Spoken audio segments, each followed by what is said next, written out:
Good evening, ladies and gentlemen. This is Tom Compton with We Hold These Truths, reporting from Tempe, Arizona. We're here with a Palestinian rally. If you haven't been sleeping under a rock, you'll know that Hamas broke out of the world's largest prison. This was noted by Jewish TV broadcaster Bob Simon back in 2012 when he called Gaza the world's largest open prison. Now, we've heard in the media that this was an unprovoked attack by Hamas. They're not excusing the violence that has ensued here, but the provocation has been on the part of the Israelis for the better part of 70 years. It actually started intensely in 2007 when Israel put an embargo on Gaza, limiting what can go in. We've seen recently that they're shutting off all electricity, food, water, and really the chance of committing genocide. To date, October 14th, there have been over 750 children that have been killed by the collective punishment meted by the Israeli Defense Force. There's something like 2.3 million people in a very small area of Gaza, which is part of Israel. The argument they have to protect their borders, well, Gaza is in their borders, and the Israelis are extracting vengeance. Now, there's a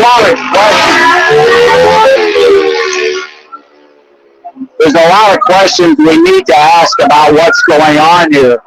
It's interesting to note that just before the attack by Gaza breaking out of this prison, we remind people that Israel is the most sophisticated army, one of the most sophisticated armies in the world, with all kinds of surveillance. One Israeli commentator said even a cat walking along the wall in Gaza would be detected, and somehow miraculously the Israelis were asleep. But the interesting thing, according to the Times of Israel, headline, Egypt security services warned Israel about a pending event, and this was ignored. It was claimed that they never got it. But when you think about it, this was a perfect case for Israel to have another, what they call, mowing the lawn in Gaza. And anyway, hi there, young lady. That's okay. And anyway, it's quite interesting because they got all this discord in Israel over the changing the judicial system. There's been tens of thousands, if not hundreds of thousands, people protesting. And we all know that nothing unifies a country than war. So what a way for Netanyahu to rally the troops of against the Palestinians of his fellow Israeli citizens.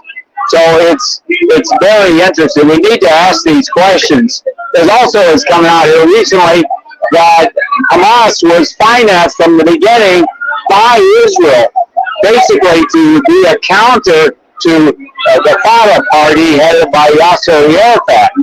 And so, they've created a monster. And we don't know all the details. These are questions we have to ask and look into. But when the media in concert says that it was unprovoked, why all we can think of is there's been 3 major wars against Gaza, and the last one, something like 500 children were killed during this incursion. Gaza is warned, according to Israel, to leave the targeted area in the north. The problem is there's really nowhere to go. They can't go into Egypt. The border there at Rafah is being held closed.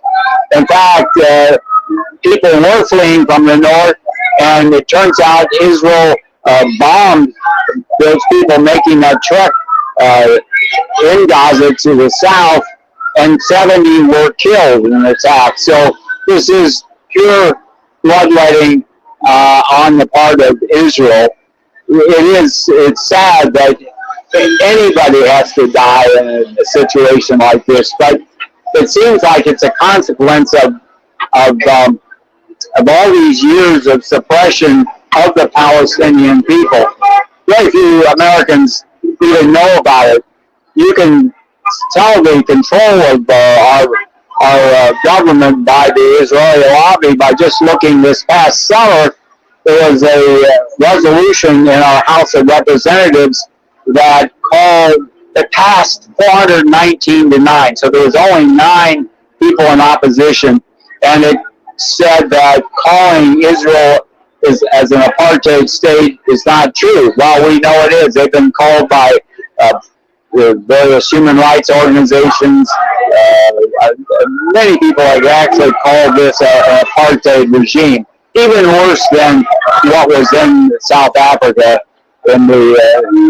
before the overthrow of the government there in 1994. So there's a lot of questions that we need to be asking, and it's going to take some work to find out. One of my great resources is the Corbett Report, CORBETT report.com.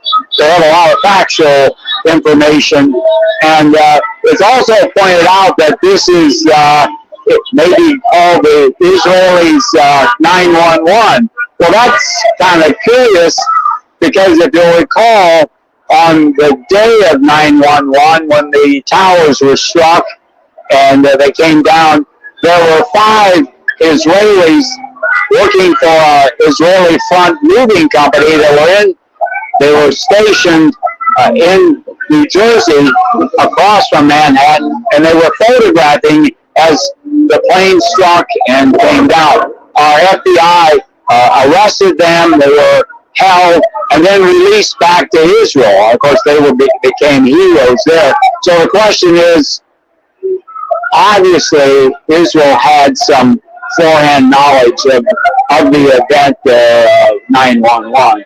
We know it wasn't 19 Islamists with box cutters that caused it. But again, go to CovertReport.com and look up 911. He's got some very interesting, even on Al-Qaeda.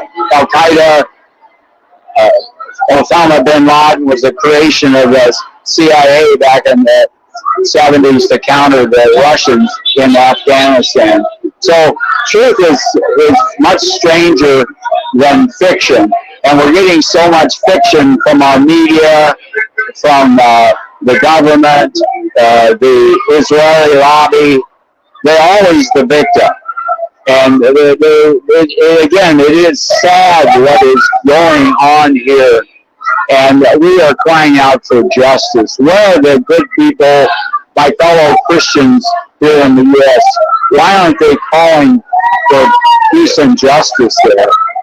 We, with the We Hold the Truth, have been challenging Christian Zionists. There's over 40 million American Christians that identify this. And our magic question to identify these, we ask people, do you believe the modern state of Israel is a fulfillment of biblical prophecy?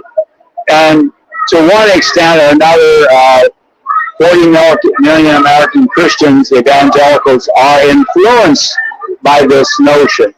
Some of the very extreme will say that even a Palestinian Christian who's lived there for centuries has no right to be there because God is a real estate agent and a racist. Reporting from Tempe, Arizona, peace. Give peace a try. Thank you.